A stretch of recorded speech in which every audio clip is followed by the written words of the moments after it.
Walaupun kamu diejek tetap bersyukur. Tetap utamakan doa. Di situ saya tersentuh. Itu cuma satu kitab loh, Alkitab di situ dijelasin di Roma 12:12. Coba dicek sendiri di Google ada. Kenapa?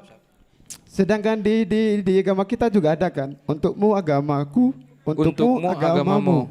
Di situ udah jelas. Kenapa kau harus mengejek agama lain di situ gitu loh. Itu. Berarti keresahan itu keresahan dari si Mbak Tita. Mbak Tita kalau dengar podcast ini, terima kasih sudah banyak menginspirasi Anas. Terima kasih.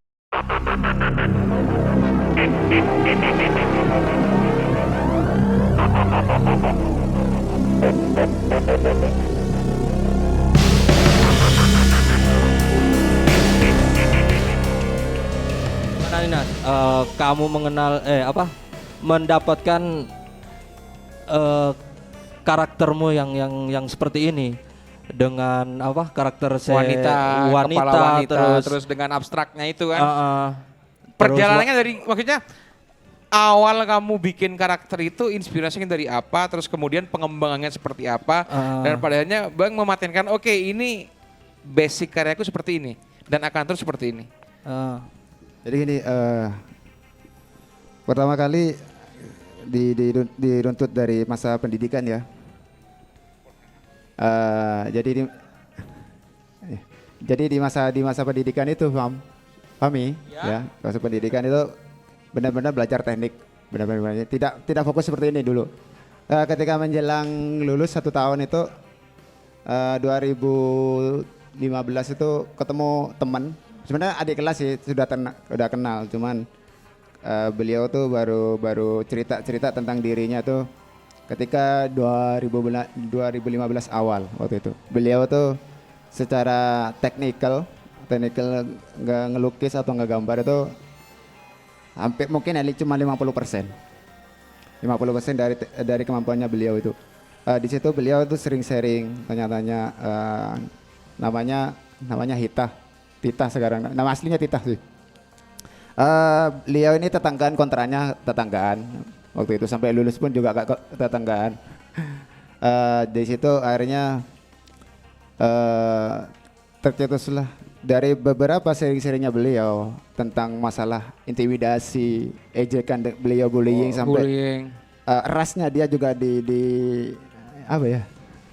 Diejek. kelompoknya dia lah, Iya. orang sekitarnya dia. Iya, nangis. Deki malah oleh rating. Enggak apa ya? nangis. Beliau ini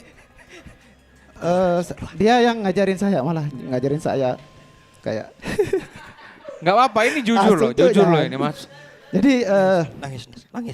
beliau ini yang ngajarin saya, padahal beliau ini nggak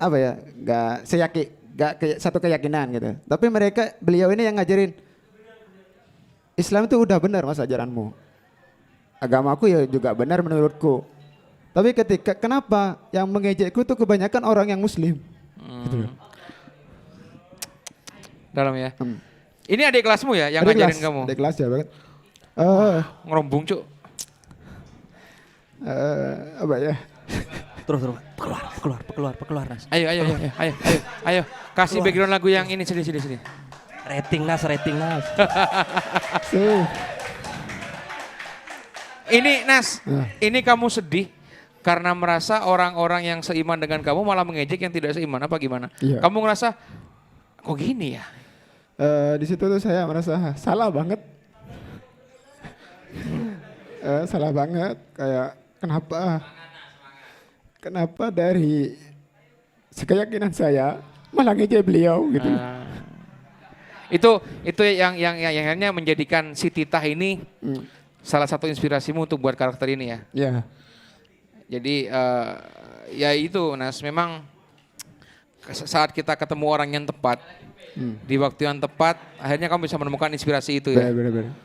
Jadi sampai saya pernah baca Alkitabnya beliau itu, walaupun di situ tuh ada Alkitab Roma 12:12. Mungkin yang nonis mungkin tahu di situ yang beragama Kristen. Setiap kamu merasakan kesesakan, tetap bersyukur di situ. Walaupun kamu diejek tetap bersyukur. Tetap utamakan doa. Di situ saya tersentuh. Itu cuma satu kitab loh, Alkitab di situ dijelasin di Roma 12:12. Coba dicek sendiri di Google ada. Kenapa? Sedangkan di agama kita juga ada kan, untukmu agamaku, untukmu agamamu. Di situ udah jelas. Kenapa kau harus mengejek agama lain di situ gitu loh. Itu. Berarti keresahan itu keresahan dari si Mbak Tita. Mbak Tita kalau dengar podcast ini, terima kasih sudah banyak menginspirasi Anas. Terima kasih sudah menjadi salah satu sosok yang bisa membuat Anas jadi seperti ini. Gitu. Tepuk tangan dong Mbak Tita.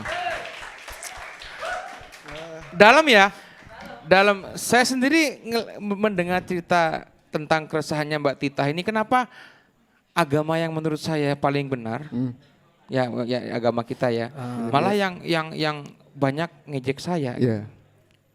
Berarti kan yang salah bukan agamanya, Perorangan sebenarnya. oknumnya kan? Oknumnya perorangan sudah personal. Perorangan. Jadi waktu ketika saya bikin karakter ini benar-benar saya izin ya. Izin banget. Waktu itu dia rambutnya pendek, ponian. Waktu itu ingat tuh 2015 dia rambutnya pendek, poni banget segini. Waktu lucu. Ini waktu cerita di Oyo nggak? Wah. Enggak bos. Jadi gini nih. Rusak bos. Beliau ini dia agama Kristen sendiri. Sisanya 3 ini Muslim semua. Maaf ya, bukan itu ya. Empat cewek. 4 cewek semua ini. Satu kontraan ini. Dia satu kontraan. Jadi sampai pernah waktu itu beliau tuh beli di kayak apa? Tukang-tukang sayur tuh. Terus ketika beliau masak, halal nggak ini yang kamu masak? Gitu, sampai digituin loh. Itu padahal masak ya? Padahal masak sampai jadi masakan. Halal itu enggak itu? Kalau emang mau makan ya harus makan aja, gak usah tanya halal apa haram. Siapa tahu yang kamu beli itu haram loh. Bisa jadi. Iya. Kayak gitu. Seget ya. Kayak gitu. Jadi di situ sampai segitu loh, sampai bahas makanan sampai digituin loh, ejekannya gitu. Sampai ketika kuliah tuh beliau tuh diejek sama teman-temannya. Apa sih kamu tahu apa gitu. Karena emang beliau ini tidak punya background ke seni, Mas. Jadi, tapi dipaksa masuk seni. Dia pengen mencoba suatu hal yang baru, jurusan yang baru. Akhirnya di situ ditekunin, benar-benar ditekunin ya. Sampai dia jadi seorang pendidik atau pengajar. Dia ya udah seni budaya, dia ngajarnya seni budaya atau kesenian. Dari situ terus sampai pada akhirnya ketika beliau lulus tuh dia merasa bersyukur menemukan seorang teman yang bisa diajak ngobrol. Diajak ngobrol waktu di kontrak itu diajak ngobrol. Kamu itu? Iya, saya tuh seneng beliau tuh ketemu seseorang yang bisa diajak ngobrol karena sebagian teman-temannya acuh dengan keberadaan beliau gitu. Jadi ketika ada yang buat teman-teman aja sih ya.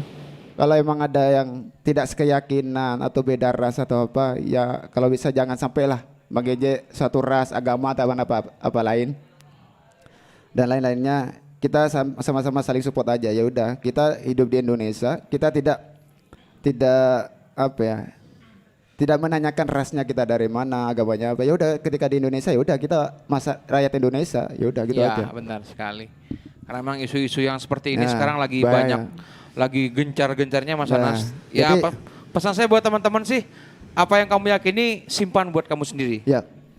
Jangan pernah menghardik, jangan pernah ngerasa kamu paling benar, jangan pernah merasa ilmumu sudah cukup untuk bisa mengajarkan orang-orang. Nah, benar itu. Karena kita di dunia itu untuk belajar, bukan untuk mengajari. Seperti itu. Maju Black. Ambil alih dulu. Saya mau ada urusan lain ya. Oke, siap. Jadi lanjut terima ke kasih. Mas Juplek karena saya ada kepentingan yang lain, masih harus nge-MC ke tempat yang lain. Oh siap. Ya. Jemput istri. Pikiran job-joban lagi. Terima kasih teman-teman, lanjut ke Mas Juplek ya. Siap. Makin ada yang mau ganti. Ada yang mau ganti, asik. Gak tahu siapa yang mau ganti. Makasih Mia. Jadi lanjut lagi Mas.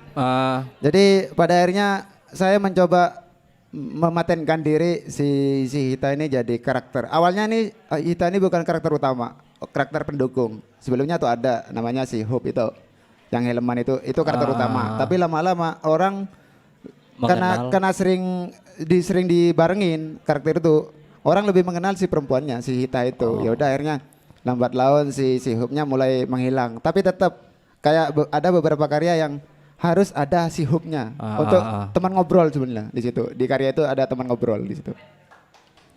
Luar biasa.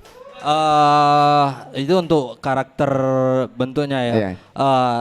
Ini kenapa kamu lebih memilih warna-warna yang apa ya? Yang mungkin lebih ke pop ya? Ya. Itu dapatnya dari mana? Terus bentuknya itu gimana nih? Maksudnya ketika buat dekor-dekor seperti ini kan kita lo tahu ada bentuk apa, Iya, bentuk iya. apa seperti Jadi itu. gini Mas, 2013 waktu itu saya dapat tugas observasi seorang pelaku seni visual. Di situ namanya Pak Sarko. Pak Sarko itu dia punya keterbatasan di media chat. Beliau tuh selalu ngelukis pakai ballpoint sama spidol. Spidol permanen itu. Beliau tuh mengenalkan ini loh Mas, ini sebenarnya genre ini diciptakan sama orang Indonesia. Tapi mau diakuin sama orang Malaysia. Sama kayak kemarin saya datang ke salah satu sharing-sharing Mas Bagu di Danto, Anatomi April ya Mas ya. Itu beliau bikin puisi Mas, syair. Tapi syairnya itu atau kata-katanya itu dijadiin visualisasi sama salah satu artis ilustrator. Jadi di situ kayak oh jadi dari suatu kata itu bisa jadi karya visualisasi yang menarik dan bagus untuk kita simak di situ.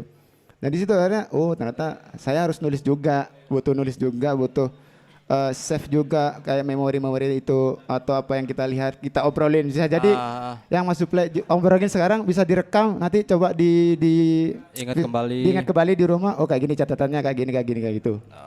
Berarti ini adalah hasil dari apa ya pengembanganmu dengan apa yang kamu lihat ya. Oke teman-teman itu untuk bentuk karyanya si Anas. Mungkin dari teman-teman ada yang mau bertanya? Monggo boleh. Insya Allah. Nanya. Yo. Ghazali Helun. Minta tolong. Duduk aja mas. Mas Ghazali ini Rek. Terima kasih atas kesempatannya. Saya ingin bertanya mas, gimana sih seorang Anas Hub ini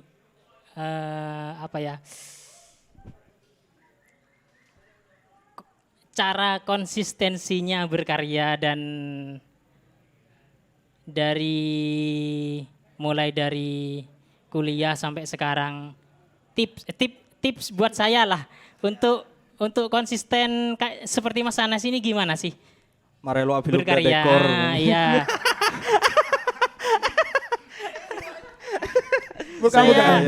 Saya kenal Mas Anas dari waktu kuliah. Dan sampai sekarang masih eksis lah di Amin. kesenian, terutama di Bangkalan sendiri.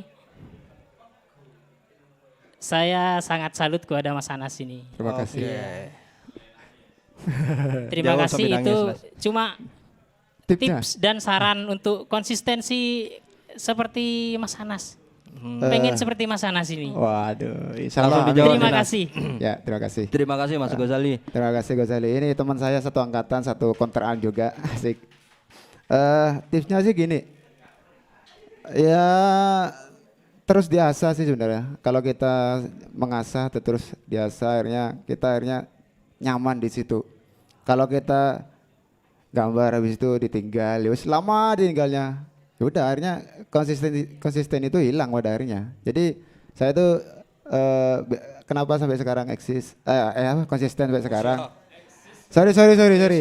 Keceplosan bos. Berat. Gini ini kalau sama teman-teman. Keceplosan dikit udah jadi kesalahan. Terus. Jadi konsisten itu kenapa pada akhirnya saya sering ngobrol sama teman-teman baru, teman-teman lama juga. Di situ ada ide-ide baru yang harus saya tuangkan di situ, guys. Tipsnya itu kita juga harus banyak nulis juga atau kita coba belajar wacana juga tadi Mas ya, belajar wacana baru kita terima, wacana yang lama juga terima, kita coba sinkronkan di situ cocok apa enggak. Nah, di situ sering merefresh ya diri merefresh. juga kan. Kalau emang bosan ya dengan dunianya itu ya udah kita coba ngopi kayak ngobrol ke teman-teman, main. Di situ tuh biasanya nanti kita dapat wejangan baru. Kamu bekerjanya kayak apa sih? Kayak gini loh. Semangatnya harus kayak gini loh. Jadi kita butuh teman juga buat nyemangatin kita tetap konsisten kayak gitu. Jadi kayak Mas Juple sering ngobrol gini Mas. Oh jadi Mas Juple sering kasih saran gini loh. Kayak gini loh. Kalau kamu pengen tetap gini harus balance antara dunia senimu atau berkaryamu harus tetap balance sama teman-temanmu juga. Jadi di situ nanti kamu dapat wejangan. Misalnya ketemu Mas Duro tadi atau siapapun Syawandi. Di situ nanti kamu akan dapat semangat. Kalau kamu cuma sendirian, tidak ada yang menyemangati, tidak ada teman ngobrol, bisa jadi kamu akan stuck di situ. Jadi harus banyak ngobrol juga, cari-cari referensi juga, belajar juga di situ. Jadi ada wacana baru diterima, kita coba cerna, kalau emang cocok ya silakan, kalau nggak cocok ya udah tinggalkan aja, gak apa-apa gitu. Itu Mas Ghazali. Sering ngobrol lah. Yang terpenting adalah hobi-hobi seperti kita ini jangan sampai menjadi beban gitu. Ya jangan jadi beban. Nikmati jadi aja beban sih. karena lo agompor seare patut dibeban. Badana. Jadi dibuat sehevan mungkin lah ya. Sehevan mungkin. Itu Mas Ghazali. Pertanyaan kedua dari Masnya ini, monggo. Ini kayaknya saya kenal ini Mas. Orang lama. Orang lama ini, tapi menarik aja Mas. Ya, izin bertanya Mas. Siap, saya izinkan. Perkenalkan sih. Ya, perkenalkan saya Dani dari Bangkalan juga. Saya melihat gak hanya di sini hasil karya dari Mas Anas dari di jalan-jalan sekitar Bangkalan juga sangat banyak dan juga udah mungkin orang-orang ada yang belum tahu dan sudah tahu gitu ya mengenai siapa di balik gambar ini. Gambar berupa kepala aja gitu. Nah, yang saya tanyakan dari konsistensi dengan semua gambar yang dihasilkan cuma hanya kepala aja ini, apakah akan seterusnya seperti ini gitu? Dan juga pastinya ditambah dengan beberapa desain-desain yang mendukung begitu. Nah, karena kalau saya secara pribadi sebenarnya cukup menarik. Namun jika 10 tahun atau ke depan itu cukup membosankan begitu.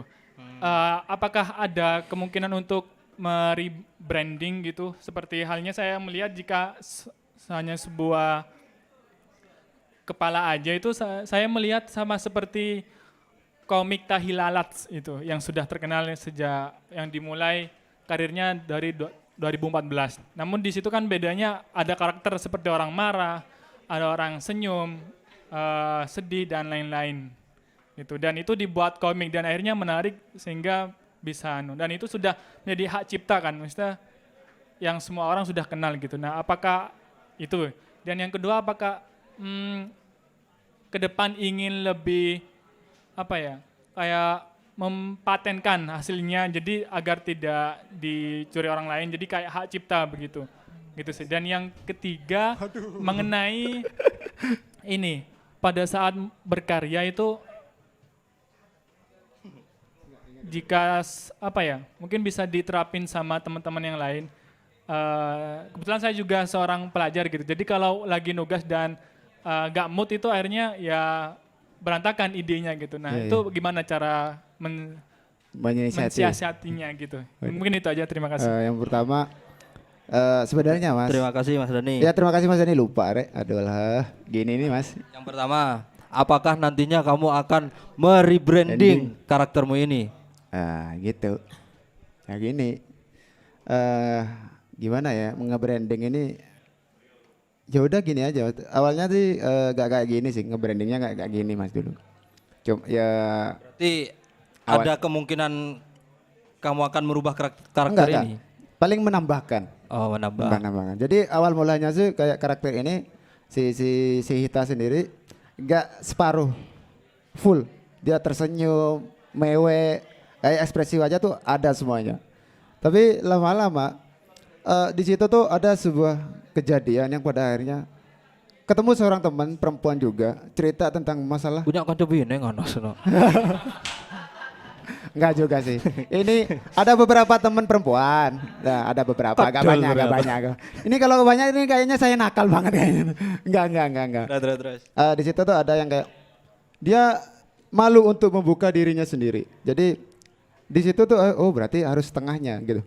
Jadi ketika perlu dipublikasikan secara utuh ya bisa. Jadi ini sebagian dari kejadian yang perempuan saya dengar atau saya tanggapi itu kebanyakan perempuan sebenarnya sifat aslinya tuh pemalu, sifat aslinya pemalu. Ada yang juga yang terbuka ada, maksudnya terbuka dia ceplas-ceplos ngomong tuh ada yang pengen cerita tuh butuh macam-macam lah ya. Ya butuh macam-macam. Makanya kayaknya lebih banyakkan perempuan ini lebih kebanyakan sifatnya pemalu, sifat dasarnya gitu. Nah di situ akhirnya yang awalnya full utuh ada badannya macam-macam. Di situ kayak ini kayaknya ini lebih ke cocok kepalanya aja, tidak perlu utuh juga. Di situ akhirnya nge-brandingnya harus di gini nih. Ternyata awalnya sih coba-coba sih awalnya. Coba-coba. Ketika kita coba-coba atau saya coba-coba otomatis kan ada evaluasi di situ kan, ada evaluasi. Cocok nggak kira-kira ketika cuman karakter kepala to yang awalnya full itu kepala to cocok nggak ketika dimasukin motif-motif itu cocok nggak gitu. Ternyata lambat-laun saya nyaman di motif-motif seperti ini. Itu kejadiannya gara-gara 2017-18 itu karena keseringan lihat motif-motif ornamen. Saya memaksakan diri untuk masuk ornamen karena di Madura sendiri ini kayak banget kayak gaya ornamen. Banyak motif ya. Motif kayak kembang kopi yang di Tanjung Bumi, terus beberapa motif kayak daun-daun dan macam-macam. Di situ akhirnya saya di situ ngembangin di situ. Ternyata cocok sih Mas, motif-motif kayak gini tuh cocok buat dimasukin ke karakter si Hitahnya. Kayak gitu.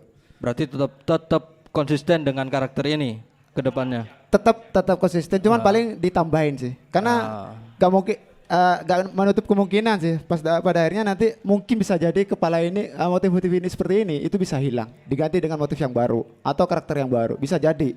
Tapi tetap saya pengen menonjolkan kepala ini si Hitanya karena saya udah ke brandingnya itu. Terus saya udah izin juga sama yang punya karakter itu kan, udah izin. Berarti otomatis saya ya udah berarti benar-benar di situ. Dan emang hampir banyak beberapa pelaku seni yang memiliki karakter wajah perempuan, banyak Mas. Cuman mereka tuh pinternya nge-brandingnya itu, nambah-nambahnya itu loh. Kayak si Drawmama yang kepala to, rambutnya belah tengah, tapi perempuan. Terus ada Eko Nugroho yang kepalanya to, mata, terus isi Ivan Sano dan macam-macam itu menarik. Jadi laki-laki tapi nge-brandingnya karakter cewek gitu. Jadi di situ kayak perempuan itu spesial banget gitu loh. Jadi seakan-akan spesial banget di situ perempuan. Ketika laki-laki gambar karakter perempuan itu ternyata spesial banget. Gitu sih. Oke. Terus yang pertanyaan kedua adalah apa dulu? Apa dulu?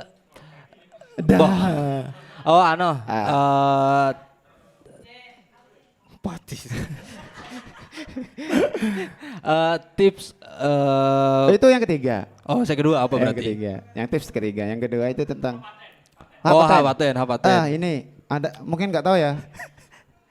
Kita menghapatetan mungkin susah mungkin karena ada beberapa hal kayak produk pun itu hapatennya harus nunggu 1 tahun. Ini dari 2016 sampai sekarang udah berapa? Udah 5 tahun ya, udah 5 tahun. Ini belum ke paten. Tapi tetap menurut saya ini paten diri saya sendiri, patennya di sini sendiri. Tapi untuk paten masalah kayak di nge-branding atau apa itu belum. Ada satu kasus, ini adalah legenda street art juga. Baru tahun kemarin kalau nggak salah, yang masalah stensilannya si Banksy dipakai oleh brand baju waktu itu. mau gak mau di situ Banksy harus ciptakan dia. Tapi karena si Banksy ini apa? Orang kalau benih anonimus, jadi sampai sekarang kita nggak tahu siapa di balik Banksy itu. Banksy, Banksy. Dia ya legenda seniman street art sih, dan di karakternya itu lebih ke stensil. Nah di situ kita bisa melihat kita lo tahu kedepannya seperti apa. Cabut. Siap, thank you. Thank you ya buat teman-teman yang udah hadir. Makasih Mas Denny, Spurane ya Mas Denny. Kita nggak tahu nih kedepannya apakah karya Anas ini akan dicuri juga atau dipakai orang atau seperti apa. Nah, pembelaanmu seperti apa kalau dari dilihat dari sisi kasus itu ya, untuk orang-orang yang tahu ya wes Anas, cuma kalau secara hukum ini milik semua gitu loh. Milik semua karena ada hak cipta yang terdaftar di situ. Ya jadi gini Mas, saya potong dulu. Ini pernah kejadian juga sama yang Mas Jupla itu. Ada yang mengakui sebuah karakter, salah satu karakter seniman itu. Pada akhirnya apa yang buat acuannya kita untuk banding? Portofolio. Portofolio itu bisa jadi banding. Jadi sejak kapan kamu menggambar karakter ini? Kayak semuanya gambar kepala atau gambar karakter ini dari kapan? Nah di situ itu bisa jadi banding. Kayak kemarin kasusnya nggak cuma itu ya, siapa Yanosen juga ya, itu kepake juga nge-branding untuk orang lain, dirinya sendiri, orang lain itu. Tapi di situ karena si Mas Yanosen ini punya portofolio banyak, ketika dibanding dia bisa jadi menang. Cuman karena Mas Yanosen ini ya udahlah, toh ketika dia banding dia gak bakalan punya bukti portofolio aslinya, kayak gitu loh. Entah dokumentasi kayak gitu loh Mas, entah karya aslinya kayak gitu, itu gak bisa.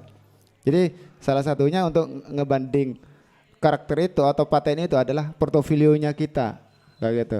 Kayak semuanya teman-teman mural atau graffiti, apa sih ciri khasnya kalian tuh apa? Yaitu portofolio, dokumentasi. Ketika dibanding ya ini si A, karyanya si A, walaupun nggak dipatenin ya, bisa jadi seperti itu. Kalau dari pertanggungjawabannya, kalau dari portofolio. Kalau secara hukum kan iya, ketika naik banding, portofolio itu harus ada.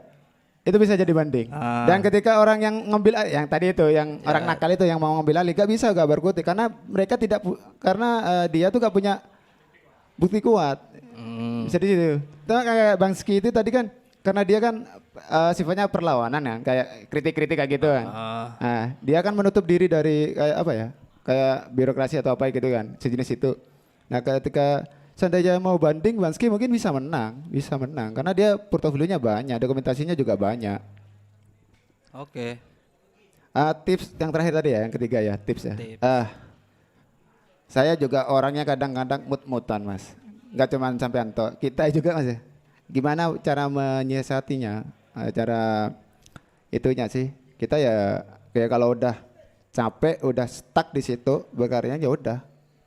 Berarti kita butuh istirahat. Itu capek sebenarnya. Bukan berarti kita stuck, itu capek di pikiran karena berkarya pas stuck. Ya udah kita butuh yang ngopi lah ya, seperti biasa ngopi, ngobrol, refresh dulu. Mengembalikan moodnya kita di situ, jangan dipaksain. Ngentu. Ada bisa jadi. Jadi kayak gitulah. Jadi misalnya ya ngobrol lah sama teman-teman terdekatmu. Mungkin teman-temanmu butuh. Mungkin itu bisa jadi doanya teman-temannya ya. Jarang ngumpul. Aduh udah nih jarang ngobrol, doain lah. Oh, gue stuck. Ayo, butuh teman juga kan ngobrol lah. Ini begini seperti itu sih. Bisa jadi seperti itu sih tipnya. Oke, seperti itu dari Mas Anas. Ada nih. Ada lagi?